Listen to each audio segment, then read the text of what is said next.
Alright, in this video I want to look at an example of finding a higher order derivative. And all that means is just take a derivative a few times. So if we start with the function tangent of 3x, we want to find the third derivative of our function. Well, the first derivative, we'll have to use the chain rule. And we'll have to use the chain rule every step along with some others, as you'll see. We know that the derivative of tangent of just plain x would be secant squared. So here we'll get secant squared of 3x, but then by the chain rule we have to multiply by the derivative of the inside, so we'll pick up an extra 3.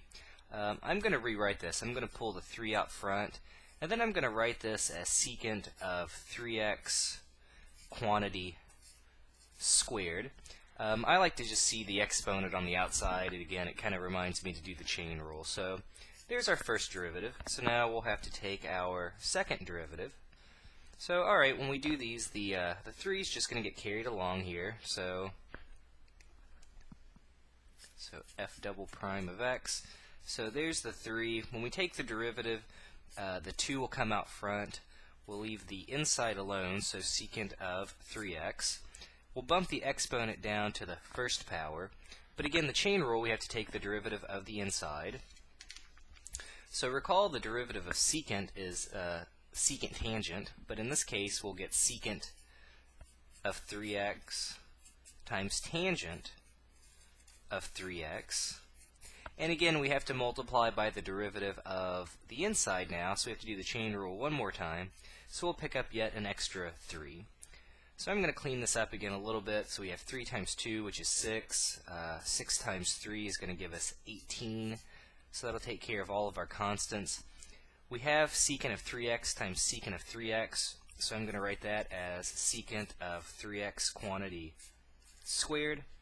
And then we have our tangent of 3x left over. So I think our next derivative is going to get a little bit longer. So I think we'll try to squeeze it all in here. We'll see. You may have to take up 2 lines. Alright, well, when we take the derivative of this function, our third derivative, now we're going to have to use the product rule and the chain rule. So I'm going to kind of stick this in brackets here. So there's our 18. We've already seen what the derivative of secant of 3x quantity squared is. So I'm going to do the product rule. I'm going to take the derivative of secant 3x squared first, and that's what we did right up here. So when we took the derivative of all that, we got basically all of this stuff. So let's see. So the derivative of secant 3x squared, we said that was just 2 times secant of 3x times another secant of 3x times the tangent of 3x times 3. Okay, so again, we're using the product rule, so we just took the derivative of the secant 3x squared. Now we have to leave the tangent of 3x alone. Okay, so then with the product rule, there's a plus in there. And I should be careful. I closed off my bracket. This 18 is going to have to get distributed to everything, so let me stick an extra big bracket in there. So plus this next line is also within this bracket, so we'll clean it up at the next step. So now we're doing the product rule, so I'll leave the secant of 3x quantity, the squared alone. Since I'm not taking the derivative, I usually just pull it back in and write it sort of normally. And then, okay, we have to take the derivative of tangent of 3x. Well, again, the derivative of tangent is going to be secant squared of 3x, and then we would have to multiply that by 3. So let's see if we can't condense this all and write it a little more clearly. Okay, so the 18's out front. Let's see. Again, we've got a 2. It looks like times a 3, so that's going to give us 6. We have secant times secant, so that's going to give us a secant squared of 3x, again times tangent of 3x. But notice we have a tangent of 3x and then another tangent of 3x. So really we have tangent squared of 3x. And let's see, for our next part, let's see, we had secant squared times secant squared.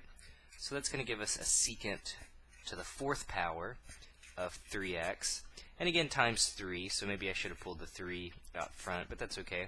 I think what I'll do maybe one last time is, I guess we could factor a 3 out of here.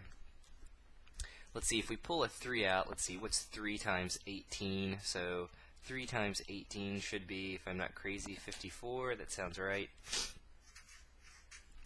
So again, we're factoring the 3 out, so we would still need a 2, and then we would have secant squared of 3x times tangent squared of 3x.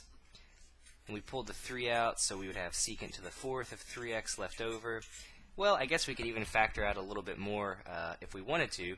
We could pull out the secant squared. So I could pull out a secant squared of 3x. And then I guess inside the brackets we would be left with 2 times tangent squared of 3x. And then I think the last thing we would need, so we pulled that out, we would need another secant squared of 3x. And I think I'm probably going to leave it there. Recall there's an identity that relates tangent squared and secant squared together.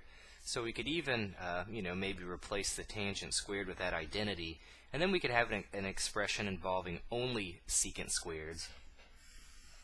But I think I'm going to leave it right there for now. So again, just kind of illustrating, especially when you take derivatives multiple times. They can get kind of tedious because you're kind of a lot of times picking up extra stuff at every step, and that makes the next derivative a little bit longer and just a little bit more involved.